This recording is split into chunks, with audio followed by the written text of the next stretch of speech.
મહાકાળી એજ્યુકેશનમાં આપનું સ્વાગત છે. આપ અમારી ચેનલમાં જોડાઈ રહ્યો એ બદલ ખૂબ ખૂબ અભિનંદન. મિત્રો, આવનારા સમયની અંદર આપણે સંપૂર્ણ પોલીસ કોન્સ્ટેબલની તૈયારી કરવાના છીએ. એટલા માટે વિડીયોને લાઇક, ચેનલને સબસ્ક્રાઈબ કરી દેજો.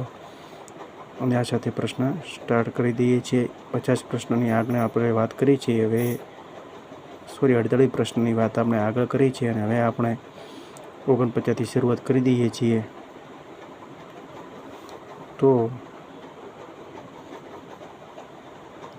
જમ્મુ કાશ્મીરના રાજ્યપાલની નિમણૂક કોણ કરે છે? ભારતનો રાષ્ટ્રપતિ.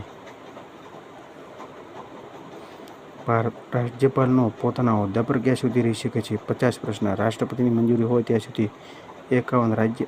રાજ્ય મંત્રી પરિષદની નિમણૂક કોણ કરે છે? રાજ્યપાલ. પ્રશ્ન 52. રાજ્યોનો રાજ્યપાલ મુખ્યત્વે કોને જવાબદાર હોય છે? રાષ્ટ્રપતિ. પ્રશ્ન 53. રાજ્યનો વિધાનમંડળનો કોનો સમાવેશ થાય છે? રાજ્યપાલ, વિધાનસભા અને વિધાન પરિષદ. પ્રશ્ન 54. રાજ્યપાલમાં રાજ્ય વિધાનસભામાં કેગલોડિયન સભ્યોની નિમણૂક કરી શકે છે? 1. 54. પ્રશ્ન. રાજ્યમાં વિધાનસભા એગ્લોડિયન સભ્યોની નિમણૂક કરી શકે છે? 1. 55. પ્રશ્ન. રાજ્યની વિધાન પરિષદમાં કયા ક્ષેત્રોની સંબંધિત વ્યક્તિઓને નિમે છે? કલા, સાહિત્ય, વિજ્ઞાન, સામાજિક સેવા અને સરકારી. પ્રશ્ન 56. ભારતના કયા રાજ્યોમાં રાજ્યપાલનું શાસન લાગુ કરવાની જોગવાઈ છે? જમ્મુ કાશ્મીર. 57. ભારતના બંધારણમાં કયા અનુચ્છેદ મુજબ રાજ્યપાલને સજામાં માફી આપવાની સત્તા છે? 161. અનુચ્છેદ 161. પ્રશ્ન 58. રાજ્યપાલને સજામાં માફી આપવાની સત્તા કઈ સજામાં માફી આપવાની સત્તા નથી? સૈન્ય અદાલત, ફાંસી. ભારતના સરકારના કાયદાની અંતર્ગતની સજા. પ્રશ્ન 59. કોઈ પણ રાજ્યના જિલ્લામાં ન્યાયાધીશની નિમણૂક કરવા ટ્રાન્સફર પ્રમોશન કોણ આપે છે? રાજ્યપાલ. પ્રશ્ન 60. કોઈ સંબંધિત રાજ્યપાલના ઉચ્ચ ન્યાયાધીશની નિમણૂક માટે રાષ્ટ્રપતિની સાથે ચર્ચા કરે છે? રાજ્યપાલ. પ્રશ્ન 61. બંધારણના કયા અનુચ્છેદમાં રાજ્યપાલના વિશેષ અધિકારની જોગવાઈ છે? અનુચ્છેદ 361. પ્રશ્ન 62. કયા અનુભવાને રાજ્યપાલની સરખામણી કઠપૂતળી સાથે કરી છે? એચ.વી. કામત. પ્રશ્ન 63. રાજ્યપાલ એવું પક્ષી જે સોનાના પિંજરામાં કેદ છે. આ વિધેયક કોનું છે? સરોજિની નાયડુ. પ્રશ્ન 64. ભારતના બંધારણમાં સૌપ્રથમ મહિલા રાજ્યપાલ કોણ હતા? સરોજિની નાયડુ. પ્રશ્ન 65. કયા વર્ષમાં જમ્મુ કાશ્મીર સૈયદ રિયાસત નામ બદલીને રાજ્યપાલ રાખ્યો? 1965. પ્રશ્ન 66. કયા વડાપ્રધાન સમયગાળા દરમિયાન રાજ્યપાલને હોદ્દાની ગાડીનું 5મું પૈડું કહેવામાં આવતું? જવાહરલાલ નહેરુ. 67. ભારતના બંધારણમાં કયા અનુચ્છેદમાં જોગવાઈ મુજબ રાજ્યપાલને સલાહ આપવા કે મંત્રી પરિષદનો રહેશે? અનુચ્છેદ 163. પ્રશ્ન 68. મંત્રી પરિષદની નિમણૂક કયા અનુચ્છેદ મુજબ કોણ કરે છે? અનુચ્છેદ 64. અનુચ્છેદ 164. રાજ્યપાલ. પ્રશ્ન 69. રાજ્યની મંત્રી પરિષદની મંત્રી વ્યક્તિગત રીતે કોને જવાબદાર છે? રાજ્યપાલ. 70. રાજ્યપાલની મંત્રી પરિષદની સામૂહિક રીતે કોને જવાબદાર છે? વિધાનસભા. પ્રશ્ન 71. કોઈ પણ રાજ્યના મંત્રીમંડળના મુખ્યમંત્રી સહિત મંત્રીઓના કુલ કેટલી સંખ્યા હશે?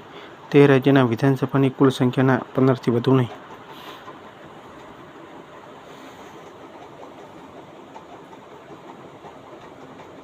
બોતેર. કયા બંધારણીય સુધારા દ્વારા રાજ્યની મંત્રી પરિષદની સંખ્યા તે રાજ્યની વિધાનસભાના સભ્યોથી 15% વધુ ન હોવી જોઈએ એવું નક્કી કરાય? 91મો બંધારણીય સુધારો. 73. રાજ્યની મંત્રી પરિષદના મંત્રીઓને શપથ કોણ લેવડાવે છે? રાજ્યપાલ. પ્રશ્ન 74. રાજ્યની મંત્રી પરિષદના મંત્રી બનવા શું અનિવાર્ય છે? વિધાનસભા, વિધાન પરિષદ બંનેમાંથી કોઈ પણ એક સભ્ય. પ્રશ્ન 75. રાજ્યના રાજ્યપાલ. 75. પ્રશ્ન. રાજ્યપાલ રાજ્યના મંત્રીઓને બંધારણની કઈ અનુસૂચિમાં શપથ લેવડાવે છે? 3જી અનુસૂચિ. 76. રાજ્યના રાજ્યપાલની સલાહકારી સંસ્થા કોણ છે? રાજ્યની મંત્રી પરિષદ. 77. રાજ્યનો વાસ્તવિક વડો મુખ્યમંત્રી. 78. રાજ્યનો સરકારી વડો કોણ છે? મુખ્યમંત્રી. પ્રશ્ન 79. મુખ્યમંત્રીની નિમણૂક કોણ કરે છે? રાજ્યપાલ. પ્રશ્ન 80. બંધારણના કયા અનુચ્છેદમાં મુખ્યમંત્રીની નિમણૂક અંગે જોગવાઈ છે? અનુચ્છેદ 164. 81. પ્રશ્ન. કોઈ પણ વ્યક્તિ મુખ્યમંત્રી તરીકે નિમણૂક પછી કેટલા સમય સુધી વિધાનસભાનો વિશ્વાસનો મત મળવાનો રહે છે? 1 મહિના સુધી. પ્રશ્ન 82. મુખ્યમંત્રી અથવા મંત્રી તરીકે નિમણૂક પામેલી વ્યક્તિ જો બંનેમાંથી કોઈ પણ ગૃહનો સભ્ય ન હોય તો કેટલા સમયમાં સભ્ય બનવું જરૂરી છે? 6 મહિનામાં. પ્રશ્ન 83. મુખ્યમંત્રીના હોદ્દાની ગુપ્તતા શપથ કોણ લેવડાવે છે? રાજ્યપાલ. 84. મુખ્યમંત્રી વ્યક્તિગત રીતે કોની જવાબદારી છે? રાજ્યપાલ. 85. મુખ્યમંત્રી અને મંત્રીપરિષદના પગાર ભથ્થા કોના દ્વારા નક્કી કરવામાં આવે છે? રાજ્યના વિધાનમંડળ દ્વારા. પ્રશ્ન 86. મંત્રીપરિષદની બેઠકની અધ્યક્ષતા કોણ કરે છે? મુખ્યમંત્રી. પ્રશ્ન 87. રાજ્યપાલ કોની સલાહથી મંત્રીપરિષદના મંત્રીઓની નિમણૂક કરે છે? મુખ્યમંત્રી. પ્રશ્ન 88. કોણ રાજ્યપાલના અને મંત્રીપરિષદની વચ્ચે કડીરૂપ કાર્ય કરે છે? મુખ્યમંત્રી. પ્રશ્ન 79. રાજ્યનું વિકાસ પરિષદનું રાજ્યનું પ્રતિનિધિત્વ કોણ કરે છે? મુખ્યમંત્રી. પ્રશ્ન 90. કયા રાજ્યમાં સૌપ્રથમ મહિલા મુખ્યમંત્રી બની હતી? ઉત્તર પ્રદેશ. પ્રશ્ન 91. ભારતના સૌપ્રથમ મહિલા મુખ્યમંત્રી કોણ છે? સુચેતા કૃપલાણી. પ્રશ્ન 92. ગુજરાતના સૌપ્રથમ મહિલા મુખ્યમંત્રી કોણ છે? આનંદીબેન પટેલ. 93. કોઈપણ રાજ્યના મુખ્યમંત્રી પદે સૌથી વધારે લાંબા સમયગાળા સુધી રહેનાર કોણ છે? જ્યોતિન્દ્ર બસુ, પશ્ચિમ બંગાળ. પ્રશ્ન 94. ભારતમાં કોઈપણ રાજ્યના સૌપ્રથમ દલિત મહિલા મુખ્યમંત્રી કોણ છે? શ્રી માયાવતી.